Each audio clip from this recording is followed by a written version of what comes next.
mis on siis Ladina-Ameerika tantsude teine ring. Ja nagu mulle ennem mitmed ütlesid, siis standardtantsudes teine tuur oli oluliselt parem. Seega võib oodata, et ka Ladina-Ameerika tantsudes teine tuur tuleb oluliselt parem. Ja kohtunikud on taas tagasi. Seega võimegi minna esimese tantsu juurde ning TC rühm ja samba. Ning esimeses vahetuses palun põrandale paarid 23, 24 ja 26. Kolm tantsupaari meie ees ning kohe-kohe palun teile ka samba muusika.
Ja ma tänan väga esimest vahetust selle samba eest.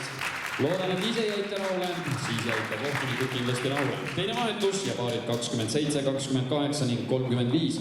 Olge head, leidke tee tantsuplatsile 27, 28 ning 35 ja samba muusika kõlab siit.